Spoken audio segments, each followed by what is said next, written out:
ကဲတထုံမျိုးကိုရောက်ရှိပါပြီ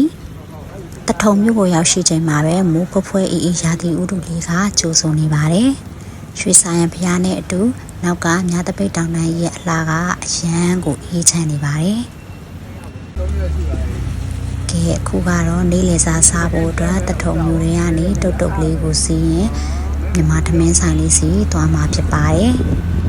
ညတပိတ်တောင်တန်းရဲ့အလားတော့တထုံမျိုးရဲ့ပင်နေရာကနေကြီးကြီးအရန်ကိုအေးချမ်းလှပလို့နေပါတယ်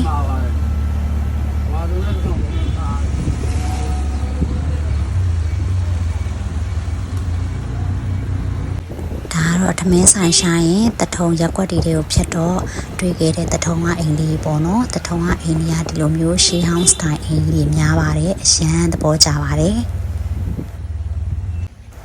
တော်မောင်ပေးရဲ့ဦးလေးညွန်နာနဲ့ဒီမြန်မာထမင်းဆိုင်လေးကိုရောက်ခဲ့ပါတယ်ဆိုင်လေးနာမည်ကဒုက္ခဝင်မြန်မာထမင်းဆိုင်လို့ခေါ်ပါတယ်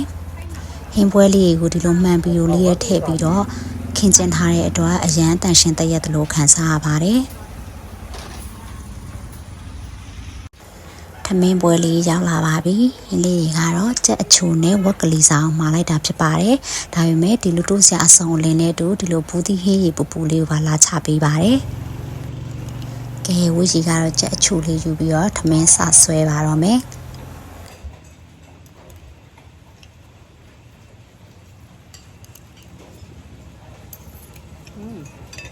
ကြက်အချိုလေးကောင်းတယ်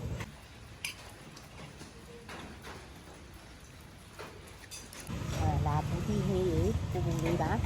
မိုးကအေးအေးနဲ့ရှယ်ပါတယ်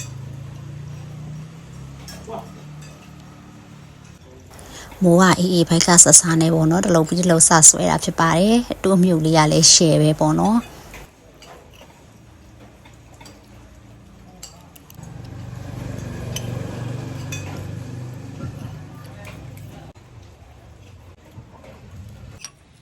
ဘူးဒီဟေးရေပူပူလေးပါတောက်ကြပါအောင်နော်ဒီကနေပဲတိုက်လိုက်ပါတယ်ရှင်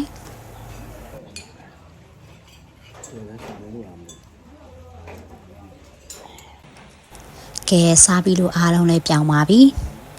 တထုံမျိုးကိုဓမ္မအောင်ရရောက်ချင်းစားဖြစ်ခဲ့တဲ့ထမင်းပွဲလေးဖြစ်ပါတယ်မိုးလေးကတော့ဆိုင်အဖြစ်မှာဒီလိုလေးတဖွဲဖွဲရွာနေပါတယ်ကိုယ်လည်းတခြားနေရာကြီးလဲဖို့အတွက်တုတ်တုတ်နဲ့ပြန်လာခဲ့ပါတယ်ကြည့်ရှုပေးတဲ့အတွက်အားလုံးကိုကျေးဇူးတင်ပါတယ်